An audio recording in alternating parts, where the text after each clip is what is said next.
اگر آپ کو ایمان اور یقین حاصل ہو تو پھر دعا کریں اللہ اس پر استقامت عطا فرمائے، پھر اس پہ ڈٹ جائے۔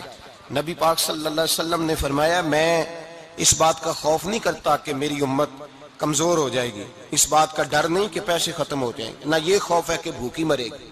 حضور کس بات کا خوف ہے؟ تو نبی پاک نے فرمایا خوف یہ ہے کہ ان کا یقین کمزور ہو جائے گا۔ یاد رکھیں اگر اعتبار نہ ہو تو گھر نہیں چلتا، تو اگر اللہ رسول پر یقین کامل نہ ہو تو پھر بندہ مسجد نہیں آ سکتا، پھر اس کا دین نہیں چلتا، پھر اس کے لیے مشکل ہے نماز، پھر اس کے لیے مشکل ہے راہ خدا میں خرچ کرنا۔ میرے نبی پاک نے فرمایا یوں نہ کہا کر کے یا اللہ چاہے تو دے چاہے تو نہ دے، جب مالک سے مانگ تو کہا کر یا اللہ تجھی سے مانگنا ہے، میں لے کے اٹھوں گا، تو مجھے دے گا۔ فرمایا جتنا تیرا یقین کامل ہوگا اتنا ہی اللہ تجھے جھولی بھر کے عطا فرمائے گا۔ کمزور سا مسلمان، لڑکھڑاتا سا مسلمان دیکھتا ہوں کرتا ہوں، اور یہ بھی نہ دیکھا کریں بھائی ایمان یقین کو استقامت کے درجے پہ لیں، یہ نہ دیکھا کریں کہ وہ کیسے دے گا، وہ کسی وسیلے کا محتاج نہیں ہے، وسیلے کو پسند کرتا ہے پر وسیلے کا محتاج وہ بغیر وسیلے کے بھی دے دیتا ہے۔ ہر آدمی ماں باپ کے ذریعے پیدا ہوتا ہے، اگر پیدا کرنا چاہے تو جناب عیسیٰ کو بغیر باپ کے پیدا کر دیتا ہے، اگر پیدا کرنا چاہے تو حضرت آدم کو بغیر ماں اور باپ کے پیدا کر دیتا ہے۔ جب یقین رکھیں، یقین قرآن مجید پڑھیے، حضرت موسیٰ علیہ السلام فرعون کے دربار میں کھڑے ہیں، چاروں جانب دشمن ہی دشمن ہے، جادوگر آ گئے، انہوں نے سانپ چھوڑے، حضرت موسیٰ کے ہاتھ میں ڈنڈا تھا، حضرت موسیٰ کہتے ہیں یا اللہ کیا کروں؟ تو اللہ تعالیٰ نے فرمایا اپنا عصا پھینک دو۔ کہنا چاہیے تھا نا کہ یا اللہ ایک ہی تو شے ہے، اتنے سانپ ہے، بچانے کے لیے ڈنڈا ہے وہ پھینک دوں؟ ڈنڈا پھینکا جاتا ہے، سانپ کو دیکھ کر کے قابو کیا جاتا ہے۔ یہ میرا اور آپ کا ذوق ہے نا، لیکن انبیاء کرام کا انداز ملاحظہ کیجئے میرے عزیزو۔ اللہ فرماتے ہیں ڈنڈا اے موسیٰ ڈال دے اپنا عصا، پہلے نہیں فرمایا کہ سانپ بن جائے گا، فرمایا بس تو ڈال دے۔ میں اور آپ ہوتے ہیں تو سانپ سامنے ہے، ڈنڈا ہاتھ میں ہے، ہم کہیں گے عجیب بات ہے، یہی تو دفاع کی چیز ہے، اسی کو ڈال دوں تو بچوں گا کیسے؟ کہا ڈال دو، تو حضرت موسیٰ نے ڈال دیا، کہا میرے رب کا حکم ہے تو میرے لیے بہتر ہی ہوگا۔ اللہ فرماتے ہیں جب موسیٰ نے ڈالا تو میں نے اس ڈنڈے کو، اس عصا کو اژدہا بنا دیا۔ اب کبھی عصا بھی اژدہا بنے، کبھی چھڑی بھی بہت بڑا اژدہا بنی ہے، لیکن قرآن کہتا ہے جناب موسیٰ نے ڈالا تو اللہ نے اژدہا، بلکہ اس سے پیچھے چلیے، عورتیں کمزور یقین کی ہوتی ہیں نا، جناب موسیٰ پیدا ہوئے تو اللہ فرماتے ہیں میں نے موسیٰ کی ماں کے دل میں بات ڈالی، ماں کے دل میں صندوق میں ڈال کے تو اس کو دریا میں بہا دے۔ اور بھائی صندوق میں کہہ سکتے ہیں نا آکسیجن کیسے جائے گی، اور دریا میں بچے بچنے کے لیے ڈالے جاتے ہیں کہ ڈوبنے کے لیے ڈالے جاتے ہیں؟ ماں کے دل میں یقین کمزور نہیں تھا اماں کا۔ انبیاء کے ماں باپ موحد ہوتے ہیں، دین کو ماننے والے، ماں کے دل میں اللہ نے بات، اللہ قرآن میں کہتے میں نے وحی کی، میں نے القاء کیا، میں نے بات ڈالی۔ حضرت موسیٰ کی ماں کہتی ہے میں نے ڈال کے نا سمندر میں بیٹا، میں نے سمندر میں بیٹا ڈال کے صندوق میں بند کر کے رب کے حوالے کیا۔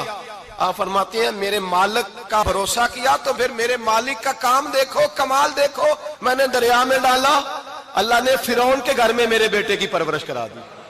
یہ یقین کہ حضرت موسیٰ کے پاس قوم آئی، قرآن پڑھیے، کہا جناب پانی چاہیے، وَإِذِ اسْتَسْقَىٰ مُوسَىٰ لِقَوْمِهِ، موسیٰ نے اپنی قوم کے لیے پانی مانگا، ہم نے کہا فَانْفَجَرَتْ مِنْهُ اثْنَتَا عَشَرَةَ عَيْنًا، اپنا ڈنڈا پتھر پہ مارو۔ عقل والا آدمی ہوتا تو اڑ جاتا، کہتا یا اللہ پتھروں سے بھی کبھی پانی نکلا ہے؟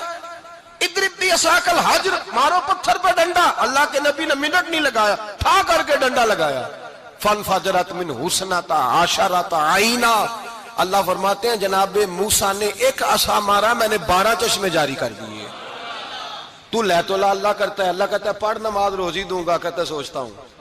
اللہ فرماتا ہے آجا مسجد میں تیرا ہو جاؤں گا، کہتا ہے دیکھتا ہوں۔ رب فرماتا ہے تو میرے محبوب کی غلامی کر، میں تجھے محبوب بنا لوں گا۔ تو کہتا ہے تھوڑا بڑا ہو کے داڑھی رکھنی ہے، ابھی سیانا ہو کے میں ذرا سرٹیفکیٹ لے لوں اسرائیل سے کہ کتنے سالوں کے بعد آئیں گے، پھر شروع کروں گا۔ پروگرام بنا رہا ہے، ابھی تو ارادے میں ہے۔ اللہ کے پیغمبر کا ڈنڈا، اور اس سے زیادہ آگے بات ہو گئی، پیچھے فوج لگی ہوئی ہے فرعون کی، مجمع ہے، ہزاروں لاکھوں کا لشکر لے کے، تلواریں نیزے، فرعون پیچھے، آگے دریا آ گیا۔ حضرت موسیٰ علیہ السلام کھڑے ہیں، اب کدھر جائیں؟ اللہ پاک نے فرمایا مارو ڈنڈا۔ کہاں؟ پانی پہ ڈنڈا مارو۔ اب حضرت موسیٰ علیہ السلام پانی پہ ڈنڈا مارے تو پانی ابھرے گا، اس سے زیادہ کیا ہوگا؟ پہلے پتھر پہ ڈنڈا مروایا تو پانی نکلا، اب پانی پہ ڈنڈا مروایا، فَإِذْ فَرَقْنَا بِكُمُ الْبَحْرَ فَأَنْجَيْنَاكُمْ وَأَغْرَقْنَا آلَ فِرْعَوْنَ۔ اللہ فرماتے ہیں موسیٰ نے پانی پہ ڈنڈا مارا تو میں نے پانی میں رستے بنا دیے۔ ایک جگہ ڈنڈا مارا تو پانی نکل آیا، دوسری جگہ عصا مارا تو پانی خشک ہو گیا، 12 چشمے بن گئے، 12 رستے بن گئے دریا میں سے۔ حضرت موسیٰ علیہ السلام گزر گئے اور اللہ فرماتے ہیں فرعون بھی آیا تو اسے میں نے غرق کر دیا، اور وہ کھڑا دیکھتا ہی رہ گیا کہ بنا کیا ہے۔ جب یقین کامل نصیب ہوتا ہے، اعتماد کی دولت اللہ دیتا ہے، جب انسان کو یہ انشراح صدر ہو جاتا ہے کہ میری نجات خدا کے حکم میں ہے اور رسول اللہ کے قدموں میں ہے، جب اسے یہ انشراح حاصل ہوتا ہے تو پھر نماز کا لطف آتا ہے۔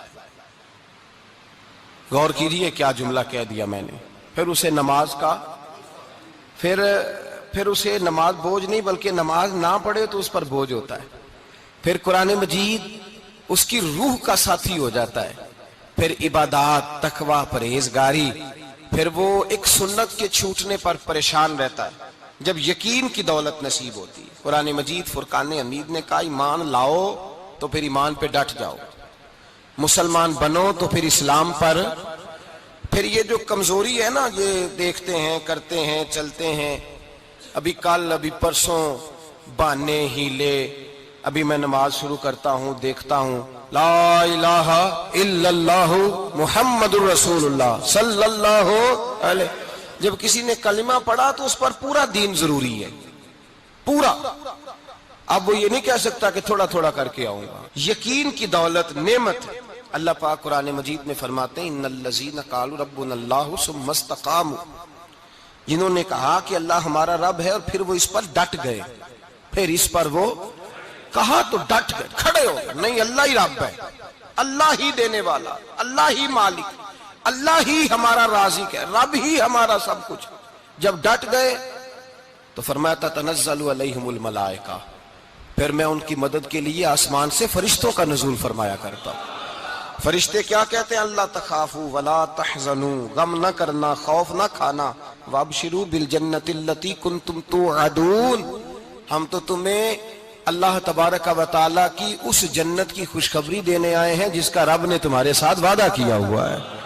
پھر فرشتوں کا نزول ہوتا ہے، لیکن شرط کیا ہے کہ ایمان لائے، اور پھر ایمان پر پھر یہ نہ سوچے کہ وہ کس طرح دے گا، وہ کیسے عطا کرے گا، وہ میری مدد کس طرح کرے گا، نظام کیسے چلے، ڈٹ جائے، کہے میرے اللہ کا حکم ہے تو میں نے حلال ہی کھانا ہے، میرے رب کا حکم ہے تو میں نے تھوڑے پہ گزارا کرنا ہے، میرے مالک کا حکم ہے تو میں نے اپنی جیب دیکھنی یا دوسرے کی نہیں دیکھنی، میرے رب کا حکم ہے تو میں نے اس کی اطاعت میں رہنا۔ جب ڈٹ جائے گا اللہ کے احکامات پر، جب ڈٹ جائے گا تو اللہ فرماتا ہے پھر میں تیری مدد کے لیے فرشتوں کا نزول کروں گا۔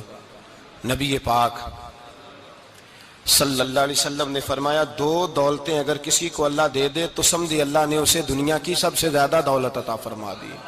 یا رسول اللہ وہ کون کون سی چیزیں ہیں؟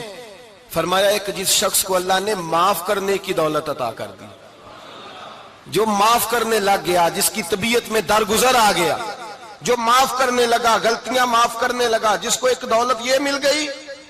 اور دوسرا میرے مصطفیٰ نے فرمایا جسے اللہ نے یقین کی دولت عطا فرما دی، جس کو یہ 2 دولتیں مل جائیں، ایک درگزر کرنا، دوسرا رب رسول پہ یقین کامل رکھنا، اسے کائنات کی ہر شے مل گئی۔ میرے نبی پاک نے فرمایا جب بھی دعا مانگو خدا سے یہ 2 نعمتیں مانگا کرو، عرض کیا کرو اے اللہ درگزر کی دولت عطا فرما، اے اللہ تو ہمیں یقین کی دولت عطا فرما، ایمان کی قوت اور پختگی نصیب فرما۔ میرے بھائی حضور نے فرمایا مانگ کے لو۔ کمزور ایمان والا شخص کسی کام کا نہیں ہوتا۔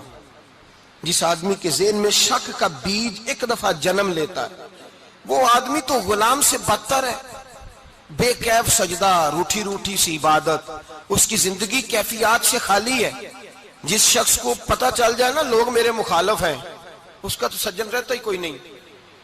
اصل بات یہ ہوتی ہے کہ یہاں سوچ بیٹھا ہے کہ دنیا میرے خلاف ہے، یہاں مخالفت یہاں بیٹھ گئی ہے، دو بندے باتیں کر رہے ہیں تو پریشان ہے، میرے خلاف ہی لگے ہوئے ہیں، میری ہی بات ہو رہی ہے، کیونکہ اصل تکلیف کہاں ہے؟